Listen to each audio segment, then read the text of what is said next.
Hey guys, je vais tirer donc pour les cancers, Sagittaire et les Gemini, c'est obligé parce que voilà, je le savais, c'est le dernier. Donc alors, Cancer, Sagittaire, Gémeaux, voilà. Qu'est-ce que je dois savoir? Enfin, qu'est-ce que je dois savoir? Qu'est-ce qu'on doit savoir pour avancer sur notre chemin de vie? J'interdis toute interférence d'entité, gratitude infinie, pour qu'on avance au mieux sur notre chemin de vie, ici et maintenant. Que doit-on savoir? Thank you very much. Oula, il y a une carte, elle a sauté très loin. Le manque. Qu'est-ce qui nous manque? Qu'est-ce qui manque? Qu'est-ce qui nous manque? Ou à qui manque-t-on? Oula. Le manque. Aide. Message karmique. Ok. Alors, le dos de deck. What is it? Abondance. Ok, mais c'est génial. Profonde guérison. Donc là, les cancers, Sagittaire et Gémeaux. Mais écoutez, moi, je pense que ça va être très rapide. Ce qui me vient tout de suite, c'est qu'il y a eu un karma qui a été épuré ou qui va être épuré parce que vous avez vécu une période de manque. Et donc ça, c'était karmique. Une période de manque affective, financière, vitale, j'entends, énergie vitale. Voilà. Tout ça pour vous faire travailler sur votre ego qui était d'accepter l'aide de l'autre. Voilà, accepter de demander de l'aide, donc d'être dans la position de je demande, j'ai besoin, s'il te plaît, aide-moi. Voilà, donc tout ça, c'était pour apprendre l'humilité, mais aussi régler un karma, hein, clairement, concrètement. Après, vous inquiétez pas, l'abondance arrive. Donc une fois que vous avez épuré ça, on remet à zéro et hop, l'abondance arrive. Voilà. Sachez que demander de l'aide, c'est pas se soumettre à l'autre. Oui, voilà, on est encore sur de la soumission. C'est pas se soumettre à l'autre, c'est accepter qu'on est un univers, qu'on est un tout, qu'on n'est pas seul, qu'on a besoin de l'autre, qu'on est deux, même plus, que ça soit dans le couple ou dans la famille, ou voilà, c'est qu'on est plus, on est deux, on a besoin d'une main parfois pour avancer, que ce n'est en aucun cas une honte. Le manque est difficile à vivre, mais ça apprend aussi que on ne manque jamais en fait. On est toujours complet. Voilà, c'est des leçons. C'est des leçons d'humilité, mais de sagesse aussi, de compréhension de l'univers, de comment fonctionne le tout. Voilà, vous avez accès au secret de l'univers grâce à ça. Donc respect et soumission. Là, c'est encore message d'apaisement. Bon, quoi qu'il en soit, on est encore sur le même jeu que le tirage juste avant. Donc, respect et soumission. Respect et soumission. Peut-être que, justement... alors... Respect et soumission. Peut-être qu'en fin de compte, si vous étiez dans la position de aidant, vous ne respectiez plus l'autre en fait. Là, je parle en couple. Hein. Et vice-versa. Il y avait une espèce de dominant-dominé. Et c'est peut-être cela qu'il faut aussi... comment dire, qui vous crée en fait un manque. Et ça, c'est l'ego. Donc, pourquoi? Parce que à partir du moment où il y a le dominant-dominé, rien n'est équilibré. Vous vous mettez en position de supériorité ou alors en position de celui qui manque. Et s'il y a une main dessus, une main dessous, voilà, justement, s'il y a cela, vous avez peut-être une vision négative de la personne qui est en manque.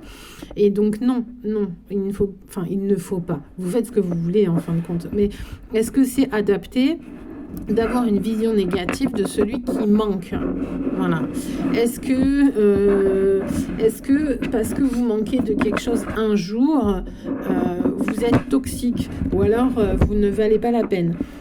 Voilà, vous ne méritez pas de respect.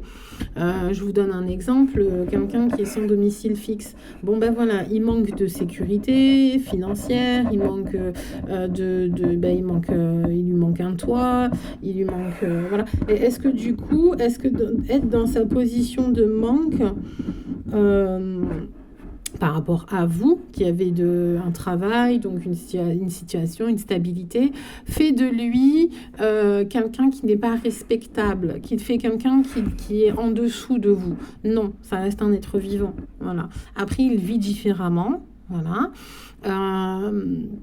Il vit différemment par choix ou subi. Voilà, parce que c'est son chemin, ou par choix, parce qu'il y en a aussi très bien qui veulent pas, qui sont des voyageurs, et à ce moment-là, bah, ils veulent pas s'établir, voilà, c'est pas leur conception de vie, et c'est pas leur éducation, c'est pas leur envie, tout simplement, de vivre, voilà. C'est donc là, c'est pas pour autant que il a moins de valeur que vous, en fait, ou que nous.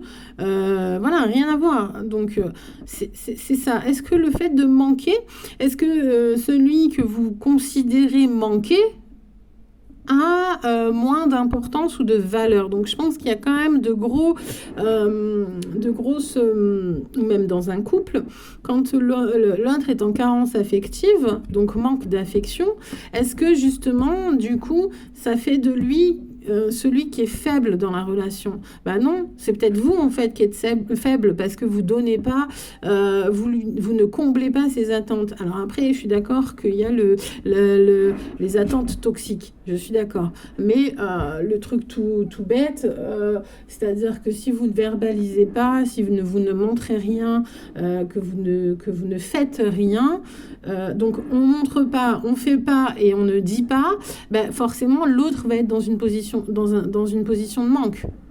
Voilà.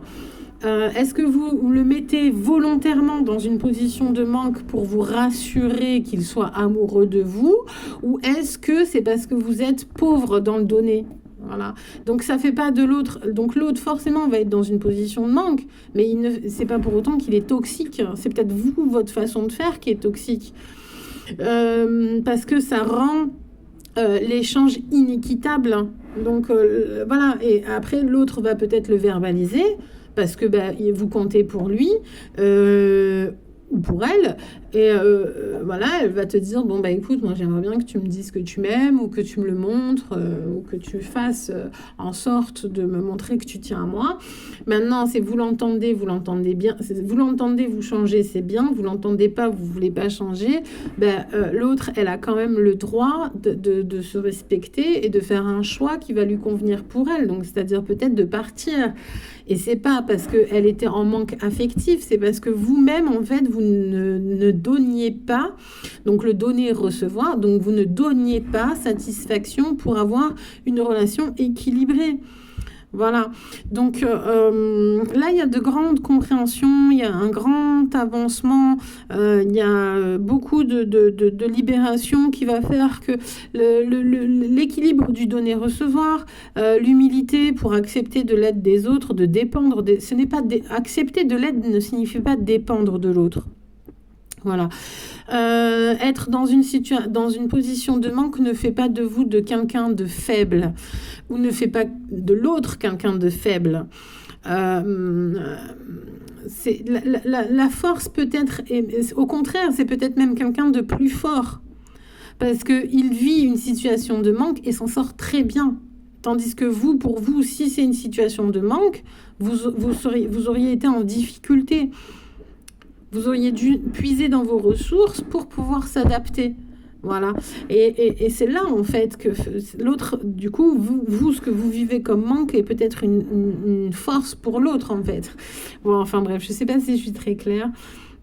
Mais en tout cas, pas mal de karma guéri par rapport à tout ça.